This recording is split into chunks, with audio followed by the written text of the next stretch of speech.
Tumour है breast के वो 4 तरह से हैं। पहले हमारे पास डक्टल कार्सिनोमा इन साइटू, मतलब क्या है, ट्यूमर है हमारे पास जो डक्ट सी मैंने बताया था ना, डक्ट और ये लोब्यूल, तो डक्ट का ट्यूमर है और लोब्यूल्स का है, 2 डक्ट के हैं और 2 ही लोब्यूल्स के हैं। पहले हमें देख लेना है डक्टल कार्सिनोमा इन साइटू। इन साइटू का मतलब क्या है कि उसमें हमारे पास बेसमेंट मेम्ब्रेन की इन्वेजन नहीं हुई।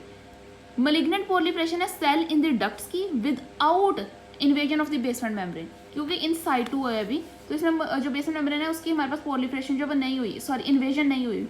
इसमें हमारे पास क्या आती है कि कैल्सिफिकेशन आती है हमारे पास जो मेमोग्राफी के ऊपर, लेकिन ये कैल्सिफिकेशन माइक्रो कैल्सिफिकेशन, जैसे मैं पहले बताया है कि 2 ऐसी बिनाइन कंडीशंस हैं, एक हमारे पास फैट नेक्रोसिस, 2 हमारे पास कौन सी है जो बिनाइन कंडीशन है, और यहाँ फिर हमारे पास इन्फ्लेमेटरी कंडीशन।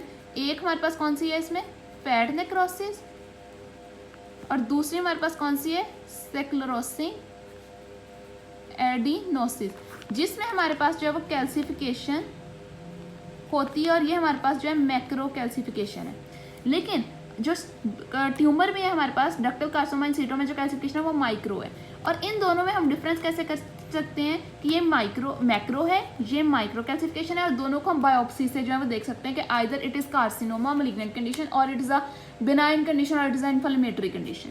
ठीक है, अब इसके डिफरेंट हिस्टोलॉजिकल सब टाइप्स हैं जो डक्टल कार्सिनोमा इन सिटू। पहले हमारे पास टाइप है इसकी कोमिडो, इसमें हमारे पास क्या होती है सेंट्रल नेक्रोसिस होगी, पीलियोमॉर्फिक न्यूक्लियस होगा, और कैल्सिफिकेशन जैसे मैंने पहले कहा कैल्सिफिकेशन है तो डिस्ट्रॉफिक कैल्सिफिकेशन होगी जो सेंट्रल डक्ट है उसकी।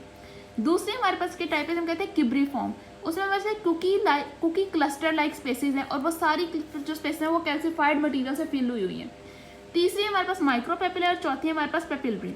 माइक्रोपेपिलरी हमारे पास क्या है बल्बस प्रोट्रूजन्स है विदाउट एनी जो फाइब्रोवास्कुलर कोर है, और इसके अंदर तो हमारे पास फाइब्रोवास्कुलर कोर्स हैं, इसमें से बल्बुलर प्रोट्रूजन्स हैं, बल्बर प्रोट्रूजन्स, इसमें हमारे पास फाइब्रोवास्कुलर कोर्स हैं, और दोनों में हमारे पास वेरिंग डिग्री ऑफ नेक्रोसिस और कैल्सिफिकेशन जो है वो प्रेजेंट है। एक और कंडीशन आती है हम कहते हैं पेगेट डिजीज। नॉर्मली ना ये जो हमारे पास ब्रेस्ट के ट्यूमर है ये स्किन को इन्होंने अप्रोच नहीं किया होता, ये हमारे पास स्किन तक नहीं फैले होते, ब्रेस्ट तक ही रहते हैं। अब जो पेगेट डिजीज उसमें हमारे पास क्या होता है कि जो डक्टल कार्सिनोमा इन साइटू है वो ब्रेस्ट के जो निपल है और जो डक्ट्स हैं उनसे एक्सटेंड कर चुके हैं, वहाँ से निकल के जो स्किन है निपल की उसको भी इन्वॉल्व कर रहा है, और ये हमारे पास कैसे प्रेजेंट करेगा, अल्सरेशन हुई होगी अराउंड द निपल, एरिदीमा होगा, ब्लडी निपल डिस्चार्ज होगा, ये होगा हमारे पास पहला। अब यही हमारे पास पहले इन साइटू था, अब इन्वेसिव हो गया डक्टल कार्सिनोमा, वही कि मैलिग्नेंट प्रोलिफरेशन है सेल ऑफ द डक्ट की, लेकिन अब उसने इन्वेजन कर दी है बेसमेंट मेम्ब्रेन की, और इसमें भी हमारे पास जो है वो कैल्सिफिकेशन हमारे पास मिलती है। जो हमारे पास डक्टल कार्सिनोमा है उनकी एक जिसे कहते हैं फीचर है कि उसमें कैल्सिफिकेशन जो है वो होगी। अब नेक्स्ट हम देख लेते हैं इसकी कि हमने इसको डायग्नोस कैसे करवाना है, कि अगर तो वो ग्रेटर देन 2 सेंटीमीटर है तो हम उसको क्लिनिकली एग्जामिन कर लेंगे, लेकिन अगर 1 सेंटीमीटर से बड़ा है, 2 सेंटीमीटर से थोड़ा है, 1 सेंटीमीटर से ज़्यादा है तो हम मैमोग्राफी करवाएंगे, या फिर हम बायोप्सी जो है वो भी देख करवा सकते हैं। और बायोप्सी में हमें क्या मिलती है, ये इसका इंपॉर्टेंट फीचर है डायग्नोस्टिक फीचर कि डेस्मोप्लास्टिक स्ट्रोमा है, स्ट्रोमा में हमारे पास क्या हुआ है डेस्मोप्लेजिया हुआ है। सब टाइप्स है इसके, एक ट्यूब्यूलर है, म्यूसिनस है, मेडुलरी है, और एक हमारे पास नेक्स्ट इसकी इन्फ्लेमेटरी। ट्यूब्यूलर हमारे पास क्या है कि वेल डिफरेंशिएटेड हमारे पास ट्यूब्स होंगी, लेकिन उनमें मायोएपिथेलियम नहीं होगी, सिर्फ ल्यूमिनल एपिथेलियम होगी। म्यूसिन क्या है कि ट्यूमर सेल फ्लोट करे म्यूकस के अंदर।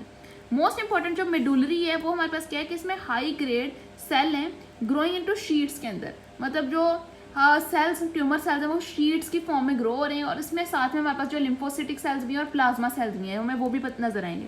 दूसरा हमारे पास हम कहते हैं कि ये ट्यूमर जो बिल्कुल फाइब्रोएडिनोमा की तरह मिमिक करता है। कैसे मिमिक करता है कि ये फाइब्रोएडिनोमा की तरह जो है वो हार्ड है, फिर्म है, ठीक है, सर्कमस्क्राइब्ड है।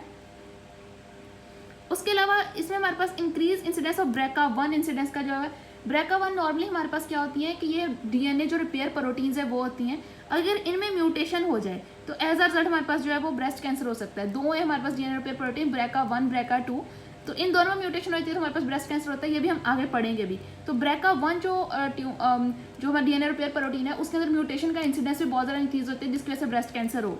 दूसरा हमारे पास फाइब्रोएडिनोमा उसके साथ मिमिक करवा रहा होता है, हाई ग्रेड हमारे पास जो सेल ये शीट्स की फॉर्म में सेल जो हैं वो ट्यूमर सेल्स होंगे, और लिम्फोसाइट प्लाज्मा सेल्स इसके साथ हमारे पास जो वो एसोसिएट होंगे, और ये हमारे पास की पहली टाइप, ये दूसरी नेक्स्ट ये तीसरी टाइप है, ये हमारे पास आ रहा है इन्वेसिव डक्टल कार्सिनोमा। नेक्स्ट इसकी चौथी टाइप जो लास्ट टाइप है वो हमारे पास कौन सी इन्फ्लेमेटरी कार्सिनोमा, इन्वेसिव जो है वो डक्टल कार्सिनोमा। इससे हमारे पास क्या कार्सिनोमा जो है ना वो डर्मल लिम्फेटिक्स तक गया हुआ है, ठीक है। प्यूडी ऑरेंज स्किन है, मतलब क्या होगा यहाँ पे हमारे पास क्या dimpling PLING dimpling of skin होती है इसके अंदर, और एक्यूट मेस्टाइटिस के साथ रिजेंबल करता है। आइदर कभी कभार जो फिजिशियन है इसको मिस अंडर कॉन्सेप्ट कर लेता है कि पेशेंट को आइदर एक्यूट मेस्टाइटिस है, क्योंकि इसके फीचर उसके फीचर्स के साथ बहुत ज़्यादा रिजेंबल कर रहे होते हैं। ये हमने पढ़ लिया दोनों डक्ट्स के कार्सिनोमास। अब हम पढ़ते हैं दोनों लोब्यूल्स के कार्सिनोमा। पहले हमारे पास जैसे डक्ट का था इन साइटू, वैसे लोब्यूलर कार्सिनोमा इन साइटू। मतलब क्या है कि मैलिग्नेंट प्रोलिफरेशन हुई है हमारे पास लोब्यूल्स के जो सेल्स हैं उनकी, लेकिन उसमें बेसमेंट मेम्ब्रेन के अंदर कोई इन्वेजन नहीं है। अब इसके अंदर हमें पहले मैं बताया था कि जो डक्ट के कार्सिनोमा है उनकी एक बहुत इंपॉर्टेंट फीचर है कि वहाँ पे कैल्सिफिकेशन है, तो इसके अंदर हमारे पास जो है कैल्सिफिकेशन नहीं है। लोब्यूल्स का कार्सिनोमा जो होगा उसमें कोई कैल्सिफिकेशन नहीं होगी।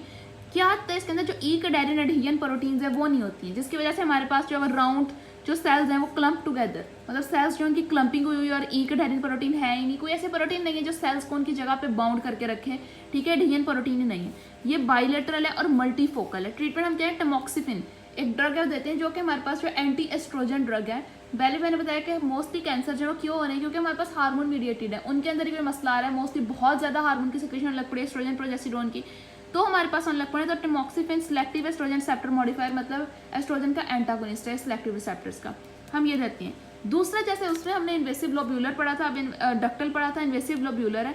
इसमें बस क्या है कि मैलिग्नेंट प्रोलिफरेशन है लोब्यूल्स की जो सेल्स हैं उनकी, लेकिन इन्वेजन भी हुई है साथ में बेसमेंट मेम्ब्रेन की, सेम एज इट इज़ के स्किन जैसे हमने यहाँ पे पढ़ा था कि इसमें हमारे पास जो है वो ईकडेरिन जो प्रोटीन्स हैं उनका वो नहीं है, वो लैक हुई है, इस पर भी लैक हुई है। दूसरा इसमें हमारे पास सिग्नेट रिंग सेल अपीयरेंस आती है। सिग्नेट रिंग सेल हमारे पास क्या है कि नॉर्मली ये सेल है, ये न्यूक्लियस का सेंटर में है। यहाँ पे हमारे पास क्या होता है कि ये सेल है, न्यूक्लियस पेरिफेरी की तरफ चले जाता है, यहाँ पे सारा म्यूकस होगा, ठीक है। सिग्नेट रिंग सेल हमारे पास जो इसकी अपीयरेंस आती है। This is all about the malignant conditions, ठीक है। 4 है हमारे पास। पहले मैंने पढ़ी, हमने देखी कि डक्टल कार्सिनोमा इन साइटू जिसमें बेसमेंट मेम्ब्रेन इन्वेड नहीं की हुई थी। फिर हमारे पास आ जाती है इन्वेसिव जिसमें बेसमेंट मेम्ब्रेन जो इन्वेड कर जाती है, और डक्टल दोनों के अंदर हमारे पास हमने इसके डिफरेंट सबटाइप्स देखी और इन दोनों के अंदर कैल्सिफिकेशन है। फिर हमने जब देखे हैं लोब्यूलर कार्सिनोमा इन साइटू में इन्वेजन हुई हुई है बेसमेंट मेम्ब्रेन की, बेसमेंट मेम्ब्रेन की इन्वेजन नहीं हुई हुई, ठीक है। इन्वेसिव के अंदर इन्वेजन हुई हुई और इन दोनों में कैल्सिफिकेशन नहीं है, बल्कि जो ईकडेरिन एडहेजन प्रोटीन्स हैं जिसने हमारे पास जो सेल्स हैं उनको एक जगह पे लॉक करके रखा होता है, उन जो प्रोटीन्स हैं उनका लॉस हुआ हुआ है।